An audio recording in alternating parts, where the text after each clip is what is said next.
I think the Premiership came into England 92, I believe, something like that.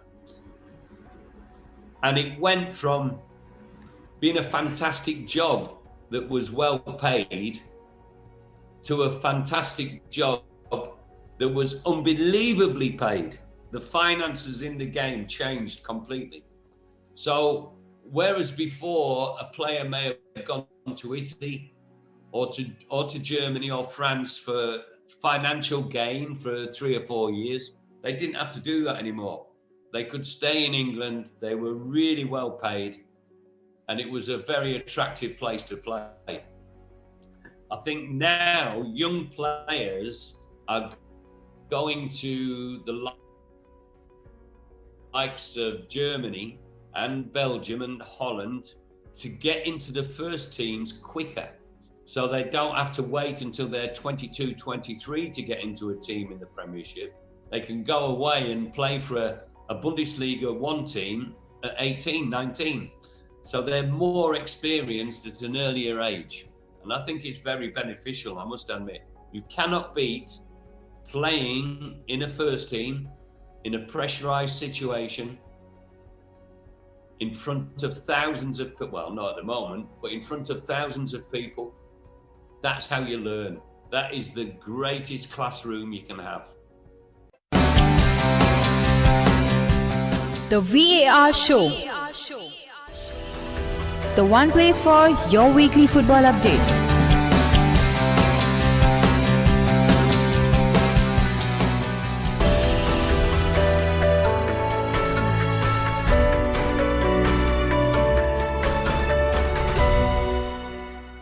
So hello, a very warm welcome to the VAR Show, the show which talks about various major football leagues in detail. Today we are going to continue interviews and we have Mr. Graham Rix, who has played for the likes of Arsenal, Kane, also Chelsea, quite surprisingly playing for Arsenal and then going and playing for Chelsea, and which he'll say probably why he did so, and also England among a host of other teams. So without wasting much time, I'd like to first thank Graham for coming on the show.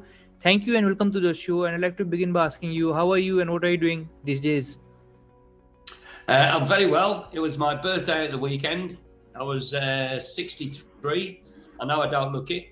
And yeah, I'm not doing anything at the moment, Sue, but I look after my grandchildren whenever I can, and play golf and watch local football. So I'm happy. I'm a happy guy. So on behalf of everyone here, we wish you a happy belated birthday and hope you enjoy your 63rd birthday. Thank you very much.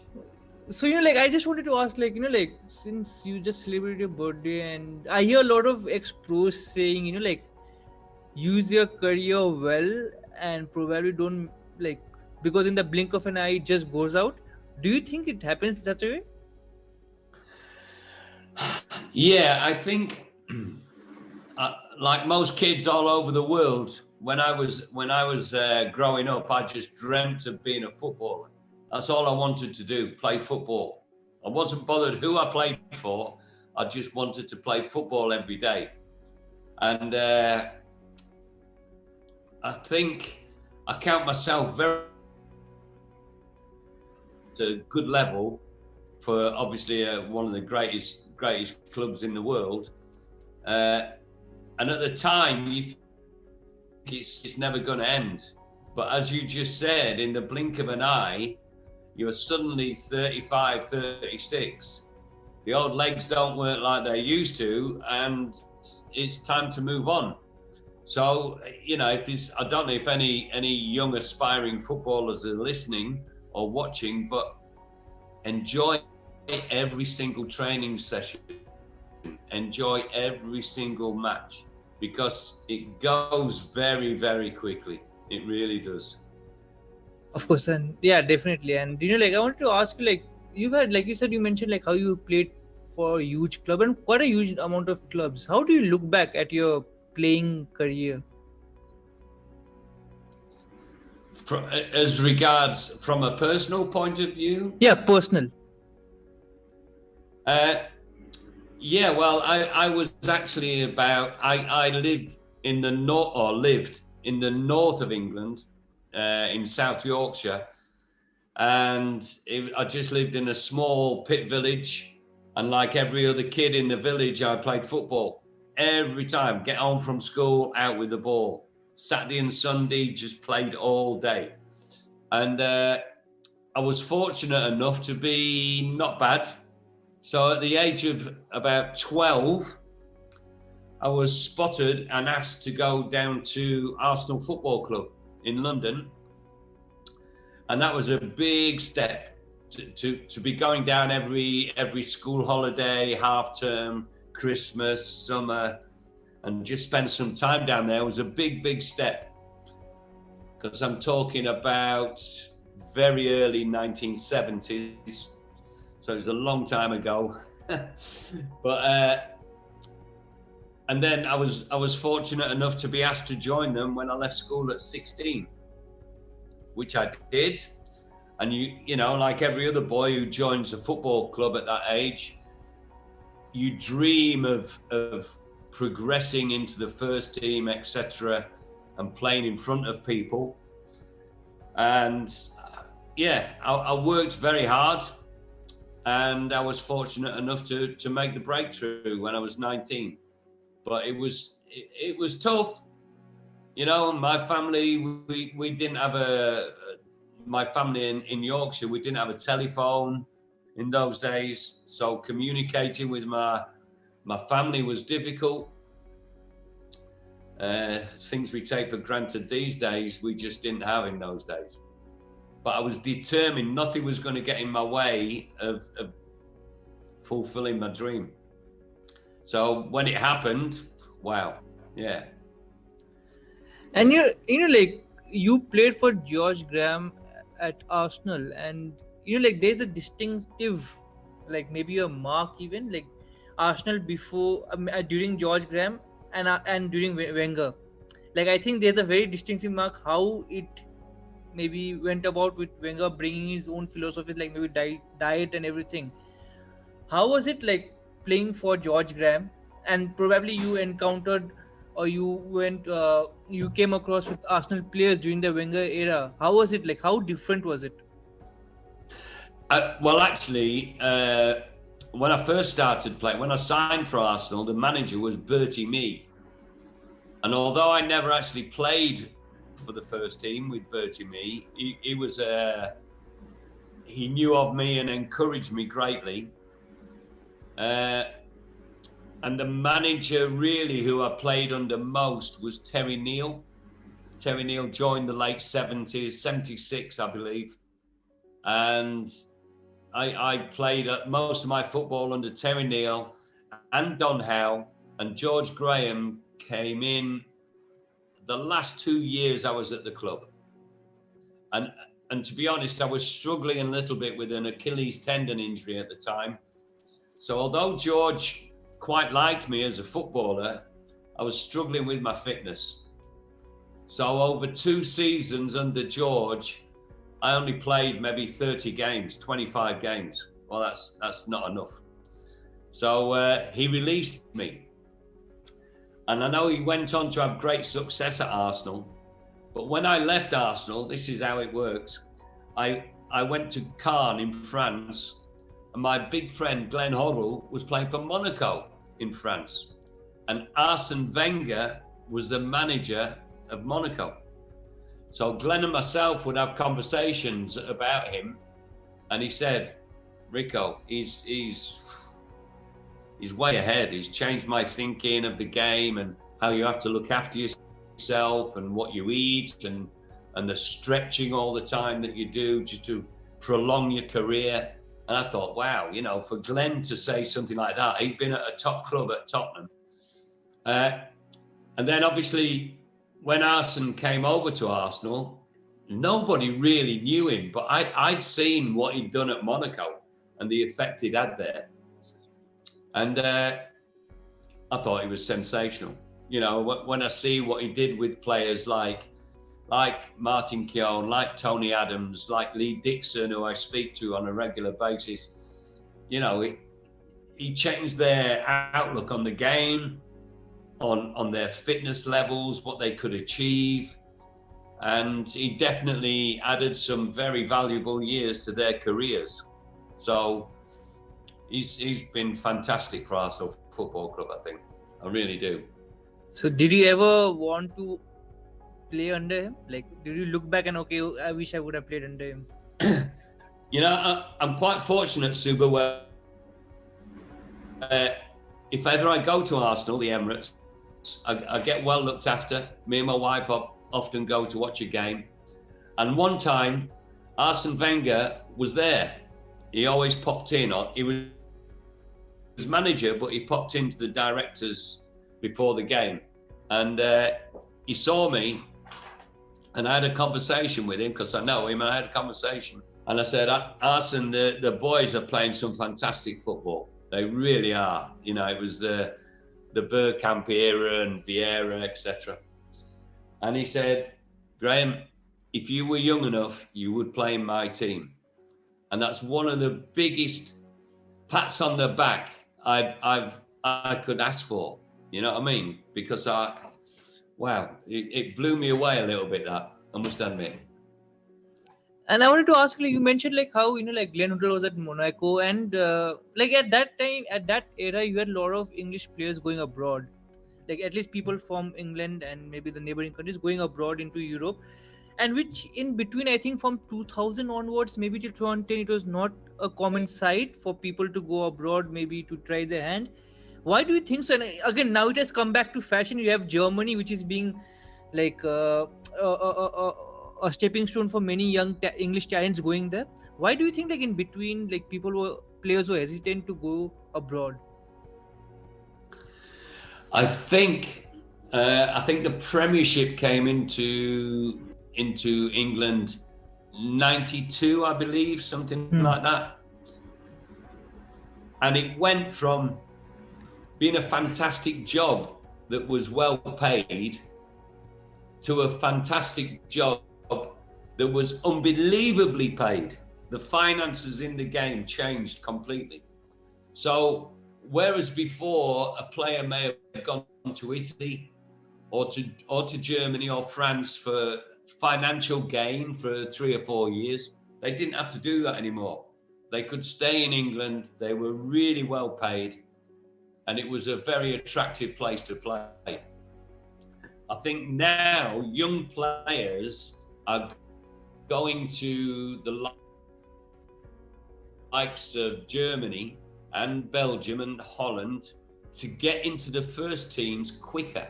So they don't have to wait until they're 22, 23 to get into a team in the Premiership. They can go away and play for a Bundesliga 1 team at 18, 19. So they're more experienced at an earlier age. And I think it's very beneficial, I must admit. You cannot beat playing in a first team, in a pressurised situation, in front of thousands of, well, not at the moment, but in front of thousands of people. That's how you learn. That is the greatest classroom you can have. And, staying in the same topic, what was the major difference, in your opinion, in playing in England compared to playing in France? Well, for me at the time, it was 1988 when I left England, and there was a hell of a lot of long ball, long throws, big guys, and the technical side of the game wasn't really, how can I say, encouraged as it is now. And I went over to France, and this is the truth. They signed me as a number 10. Well, number 10 to me, it didn't exist in England. I was a left-sided midfield player. So in my first game, the opposing midfield player got the ball and he started running with it. And I chased after him and tackled him, slide tackled him. And the two guys who played behind me went like this. They went, "What are you doing?" I said, "That's my job. That is my job. And then I give you the ball to go and play." I went, "Oh my God, why have I been playing in England all these years?" So it opened my eyes, how people were in the team, and even now it's with me, in the team to do a specific job. Like now they've all got numbers. Number 6, holding defensive midfield player, breaks things up, gives it to number 8 or number 10. That's his job done. Whereas when I played, a midfield player had to run, head, tackle, make passes, score goals, do forward runs, chase back, you know. He had to be a master of everything. Whereas now it's more specified, more specific to the roles they play. And when I first went to France, that was the biggest thing that hit me. I must say, Suba, how everybody was happy to do their job, and that the management were happy that that's what they did. They didn't ask too much of them. You know, when I look back and I look at someone like Glenn Hoddle, who is a fantastic footballer, people always questioned why he didn't run about more or make more tackles. Instead of looking at him and saying, wow, he can produce pieces of magic and artistry, and with all due respect, we've got other people in the team to get the ball for him and give him the ball. Do you understand me, Suba, when I'm saying that? So it opened my eyes a little bit, and now what I see happening in England is that people are doing that. People are more job specific within the team. That was a long explanation. Sorry. No. I got a gist of it. I wanted to ask you, like, I was reading a book called Inverting the Pyramid. I think you're aware of, like, it is. I think it's written by Jonathan Wilson, and he writes that the worst thing that could happen to England was to win the 1966 World Cup, because then they did not evolve as a team and develop their own style.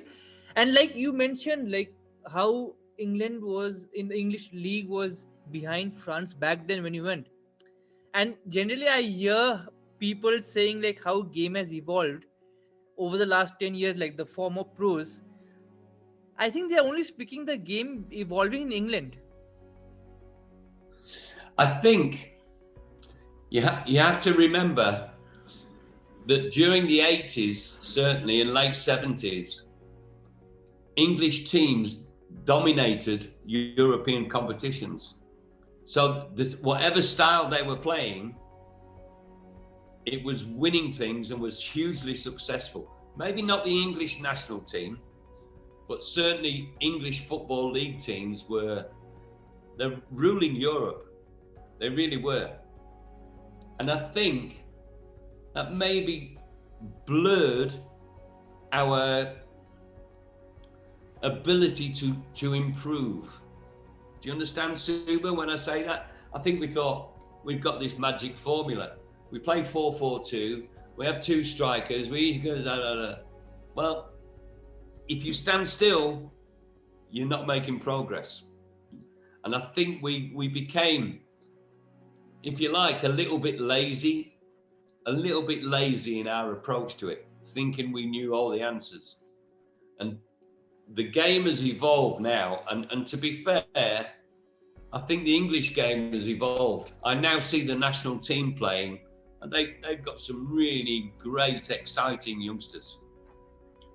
And I think we now realise that we have to keep evolving. You can't get stuck in a rut.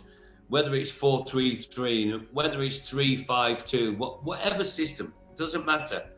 You need good technical players who work hard for each other and can adapt within a game to a different way of playing. And I think we're getting there now. I think we're slowly catching national teams like France, like Germany, like Holland, who always had technical superiority. They always had tactical superiority to us. What we did have, and what I hope we retain, was that never say die spirit. You know, I don't want us to lose that. We never ever give up, never ever. And that needs to be instilled still into our players. But technically, wow, we've got some exciting youngsters. When you see somebody like Marcus Rashford, or the boy Mount at Chelsea, they're good footballers. They really are, you know, and they can do most things. So I think we're definitely moving in the right direction. Definitely. I wanted to ask you, like, this is again my personal theory. Like, do you think like English players should play more in the abroad leagues to maybe develop a tactical knowing of those leagues? Like when you said you went to France and you saw, okay, France are doing this in the French league, and like now you have Jadon Sancho who is in playing in Germany, so he's accustomed to maybe the German league, how they play, so he brings that when he comes to England camp. Like you have French team, most of them play abroad, they don't play in their own league, so when you come back you get a lot of ideas from different leagues. Do you think that is an important factor?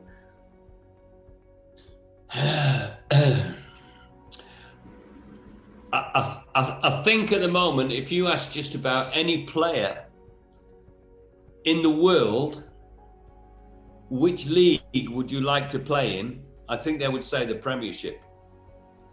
Not only because of the kind of football it is, because it is exciting. There's no easy games, ever, ever, ever. The top of the league can go to the bottom of the league and get a real pumping. So there's no easy games.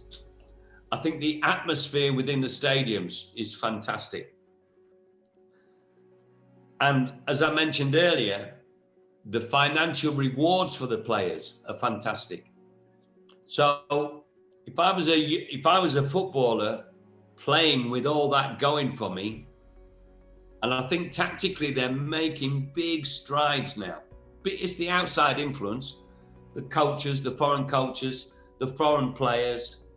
I mean, when I was lucky enough when I was at Chelsea to work with some really top class international superstars, and I was learning from them. Although I was the coach, I was watching them. I was chatting to them, having conversations with them, trying to pick their brains, you know.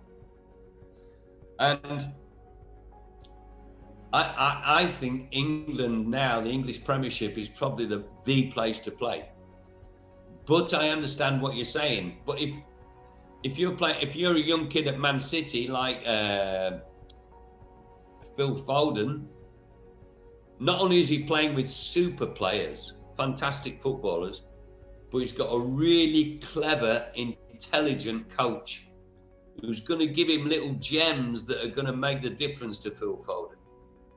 He might not get that in Germany. Guardiola is a top coach. Klopp at Liverpool is a top coach. There's top coaches in the Premiership now who have served their time, who've come from different countries, different mentalities, different ideas on how the game should be played. And it's just getting the best out of all those mixtures to producing good football. Definitely, and that's a very valid point. You have a lot of good coaches right now, and I think not right now. For the past, I think 5 to 6 years, there's been a good influx of good coaches. Like, and I wanted to ask you, like, you also went on to play for the England national team, and we generally hear the pressure is a lot from the media. How is it actually? Is it a lot of pressure that the media puts on you all? I think it's got worse as time has gone on.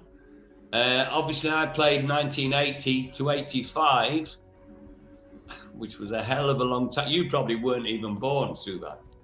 You can tell me. It's okay. I won't. Yeah, no, I was not born.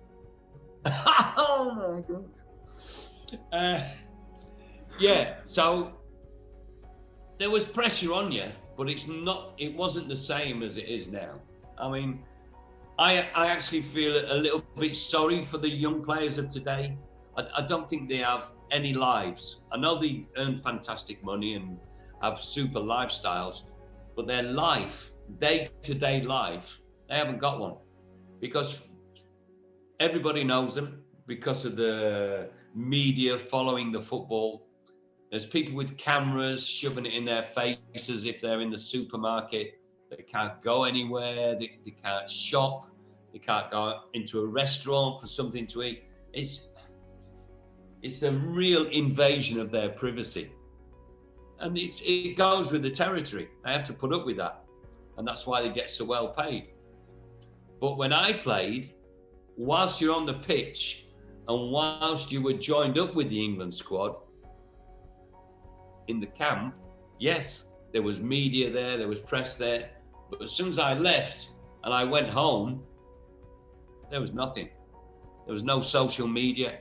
I could walk down the street, post a letter. I could take my kids to school, not a problem.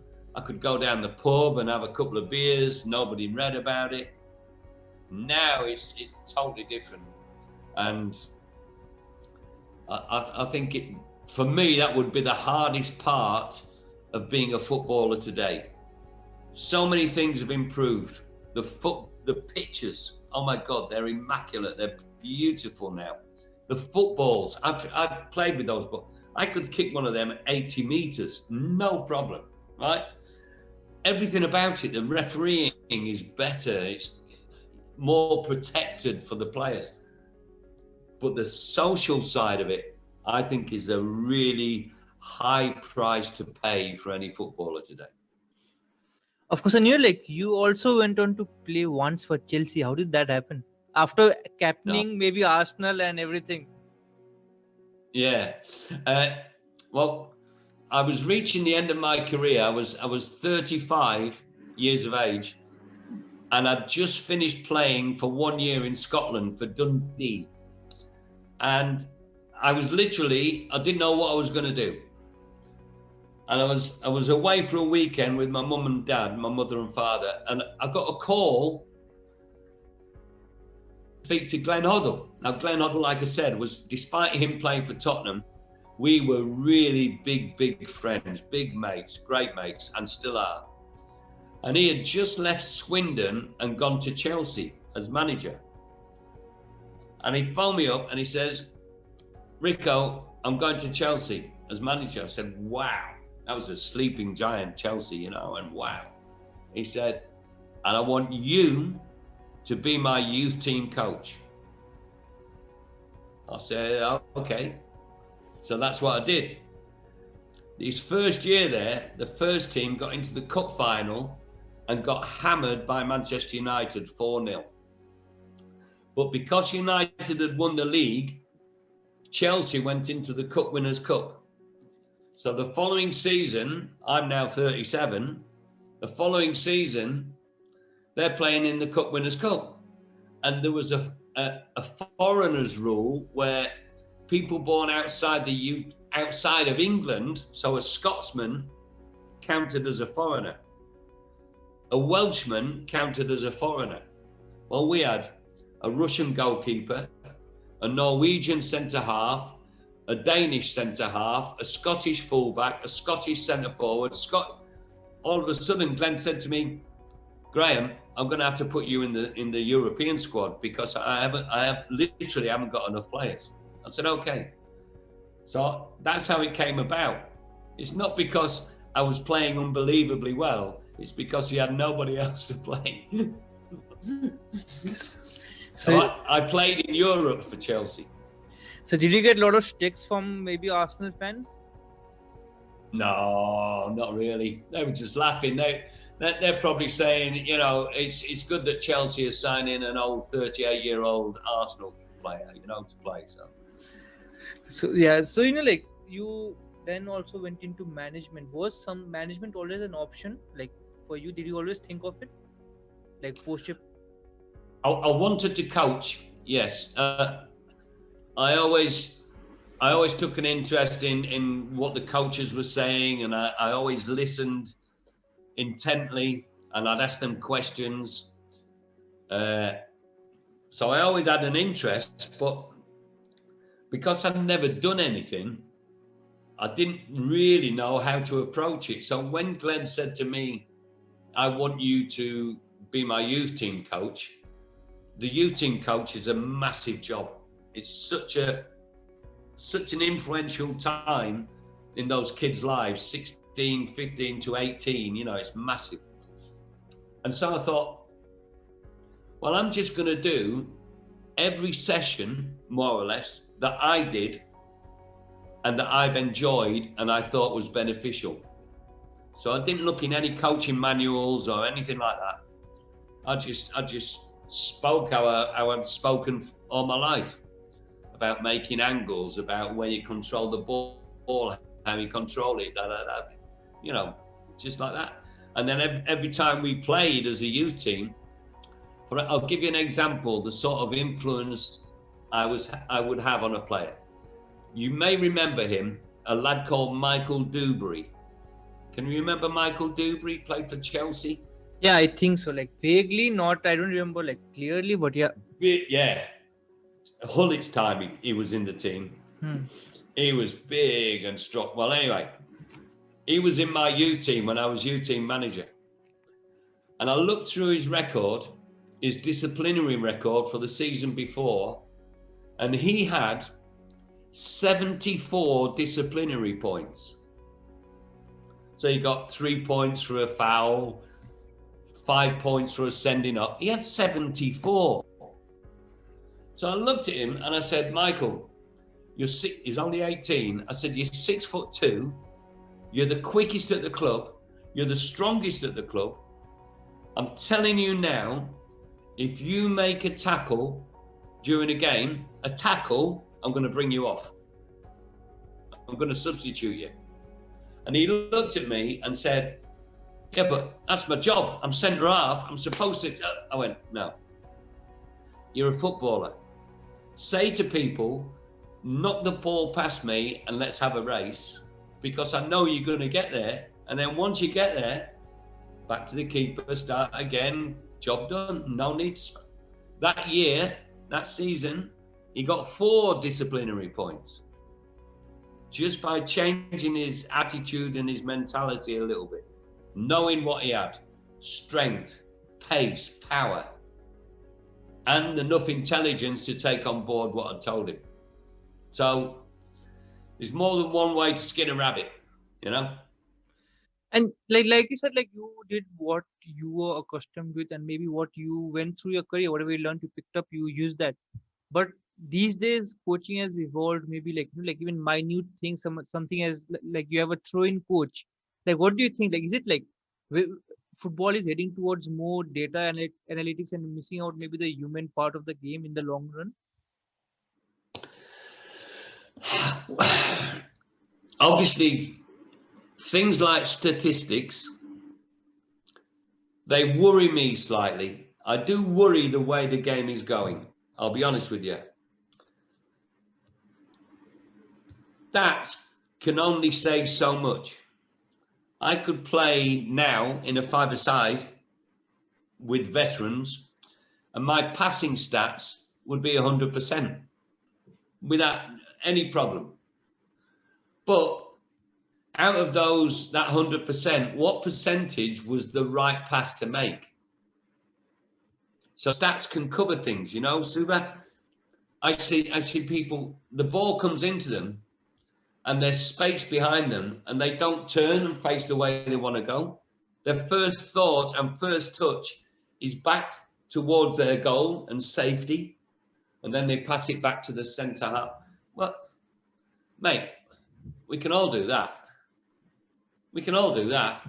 The difference is Iniesta or Xavi knowing when they can turn and when they can face the way they want to go and playing a forward pass. That's when your stats might come down a bit, but my God, you're a more effective footballer. And I just think that people are trying to break it down into such a way. It's a little bit like American football. You say American football, but American football is different sport. It's stop, start, stop, start. Football isn't. It's flowing. It's always, okay, even when the ball goes out, it's back in as soon as possible, you know. And it just worries me a little bit. And when you talk about a throwing coach, I've actually coached my teams to throw in because I'm a coach. I used to play with a boy called Kenny Sansom. Remember Kenny Sansom, left back for Arsenal in England, fantastic footballer. No, yeah. He always used to say, "What's this?" And people would say, "A throw-in." He'd say, "No, it's a pass." So you pass it nicely. So it's bouncing up here and difficult to, You throw it on the volley, they pop it back to you. So when I see a throwing coach, a kicking coach, I mean, it's hard for me, Suba. I'm a bit of a dinosaur in that respect, I'm afraid, my old mate. But yeah.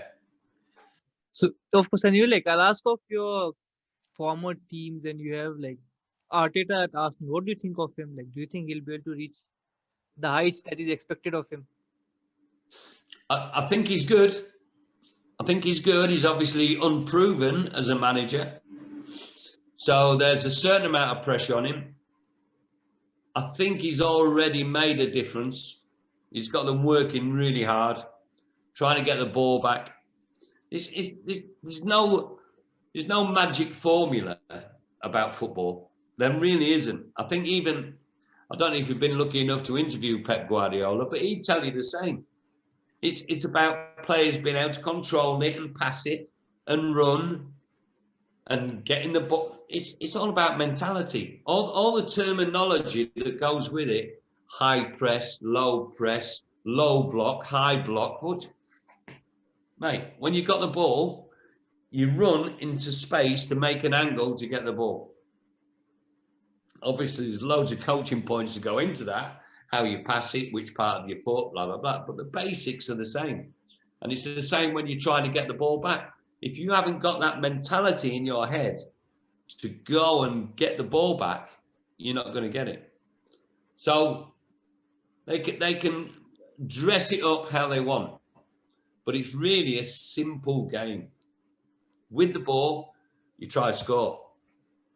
Without the ball, try and get it back so you can score. And I just think that, and then you have to coach players how to do that, how to pass it, how to control it, how to make runs, blah, blah, blah.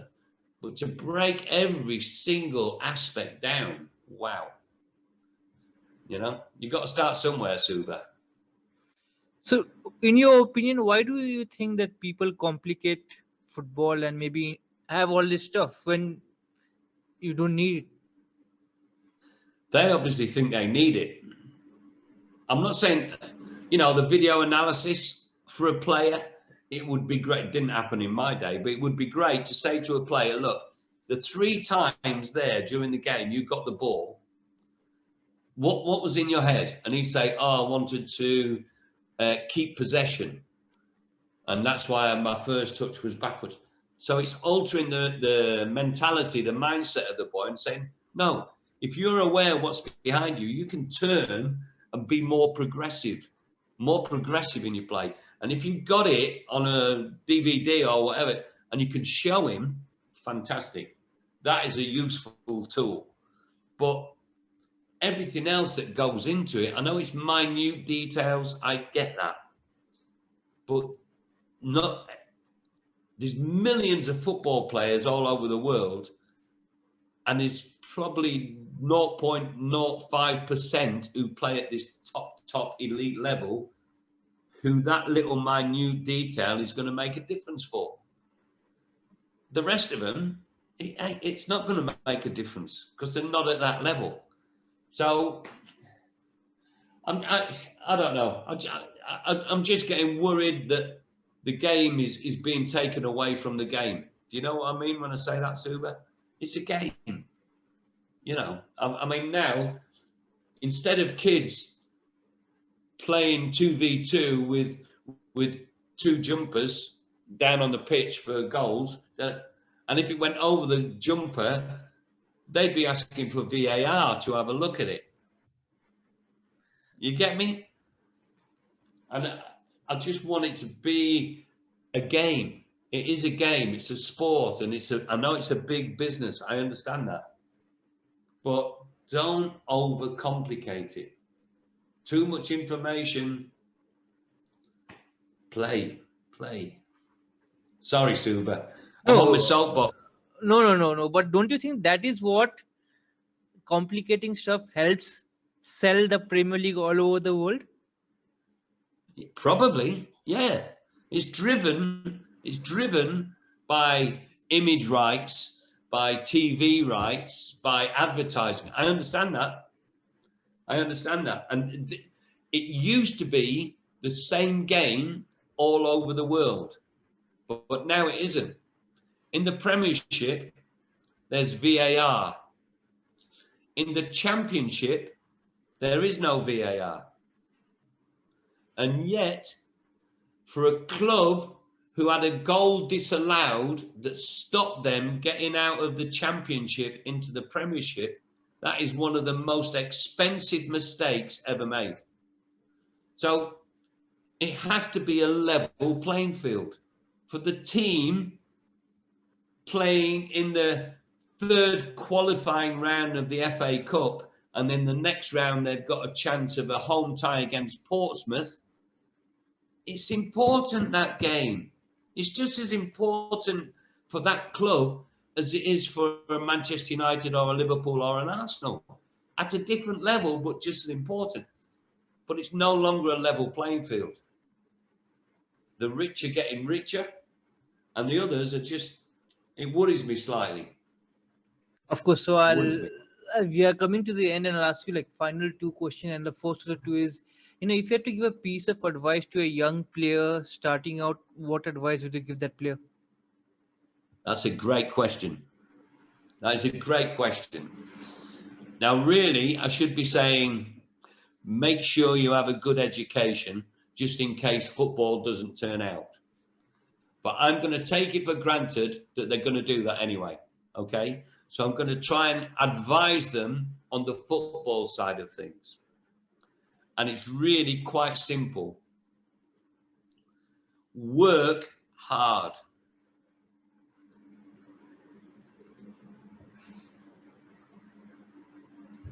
Little lad leaving home at 16 to go to London on the platform with me at Doncaster train station on Sunday in June 1974, and he turned to me and he said, I don't want you coming back in 2 years' time saying, if only I'd done this, if only I'd done that. He said, you go down there and you give it your best shot. Have no regrets.